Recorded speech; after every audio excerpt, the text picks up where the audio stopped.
ഉസ്ബെക്കിസ്ഥാനിലോട്ട് MBBS പോകുന്ന വിദ്യാർത്ഥികളോടും പാരൻസിനോടും 2 വർഷമായിട്ട് ഞാൻ പറഞ്ഞുകൊണ്ടിരിക്കുന്ന കാര്യമാണ്, നിങ്ങൾക്ക് നല്ല റിസ്ക് ആണ് വരാൻ പോകുന്നത്, നല്ല പ്രശ്നങ്ങൾ വരാൻ സാധ്യതയുണ്ട്, NMC ഗൈഡ് ലൈൻസ് ഒന്നും പാലിക്കുന്നില്ല എന്നുള്ളത്.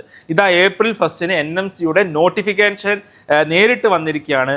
ബുഖാറ മെഡിക്കൽ ഇൻസ്റ്റിറ്റ്യൂട്ട്, അതേപോലെ തന്നെ Tashkent state medical university, Samarkand state medical university, ഈ യൂണിവേഴ്സിറ്റികൾക്ക് NMCയുടെ അംഗീകാരമില്ല, അല്ലെങ്കിൽ NMCയുടെ പല ഗൈഡ് ലൈൻസും ഇവ പാലിക്കുന്നില്ല. ഇവർക്കൊരു കോഷൻ NMC ഇറക്കിയിരിക്കുകയാണ്. പക്ഷെ അൺഫോർച്ചുനേറ്റ്ലി കേരളത്തിൽ നിന്ന് കഴിഞ്ഞ 2-3 വർഷങ്ങളായിട്ട് ഉസ്ബെക്കിസ്ഥാനിലോട്ട് പോയ ഭൂരിഭാഗം കുട്ടികളും പഠിക്കുന്നത് ഈ ഇൻസ്റ്റിറ്റ്യൂഷനുകളിലോട്ടാണ്. അന്ന് പറഞ്ഞപ്പോൾ എനിക്ക് ഒരുപാട് ചീത്തവിളി കേട്ടു. ചീത്തവിളി മാത്രമല്ല, ഒരുപാട് ത്രെറ്റുകൾ വന്നു. എനിക്കെതിരെ കേസ് കൊടുക്കും, രാജ്യദ്രോഹ കുറ്റത്തിന് കേസ് കൊടുക്കുന്ന വരെ എന്നെ ഭീഷണിപ്പെടുത്തിയ ആളുകളുണ്ടായിരുന്നു. പക്ഷേ വളരെ ധൈര്യപൂർവ്വം തന്നെ അത് അന്ന് പറഞ്ഞിട്ടുണ്ട്.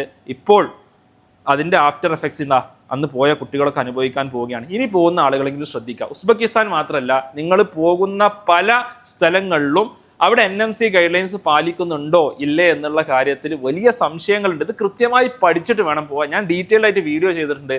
പക്ഷെ പഠിക്കാതെ MBBS എന്നുള്ള ഡ്രീമിൻ്റെ പിന്നാലെ ആളുകൾ എന്തോ ഒരു ഇത്ര റിസ്ക് എടുക്കാൻ റെഡി ആയിട്ട് ഓടിക്കൊണ്ടിരിക്കുന്ന എന്താന്നുള്ളത് മനസ്സിലാവുന്നില്ല. ഇത് പ്രൊമോട്ട് ചെയ്യുന്ന ഇൻഫ്ലുവൻസേഴ്സ് ഒരുപാട് ആൾക്കാരുണ്ട്, പൊളിറ്റിക്കൽ ലീഡേഴ്സ് ഉണ്ട്, റിലീജിയസ് ലീഡേഴ്സ് ഉണ്ട്, പല കാരണങ്ങൾ പറഞ്ഞുകൊണ്ട്, ധാർമ്മിക അന്തരീക്ഷം, അവിടുത്തെ ഫുഡ്, അവിടുത്തെ ഹോസ്റ്റൽ എന്നൊക്കെ പറഞ്ഞുകൊണ്ട്. പക്ഷേ നിങ്ങളുടെ ലൈഫിൽ എടുക്കുന്ന വലിയൊരു റിസ്ക് ആണ് നിങ്ങളൊരു MBBS അബ്രോഡ് എന്നുള്ളത് നിങ്ങൾ മനസ്സിലാക്കി നന്നായി പഠിച്ചിട്ട് മാത്രം പോവുക. ഇത്ര ഇനി പറയാനുള്ളൂ, കൂടുതൽ പറയുന്നില്ല.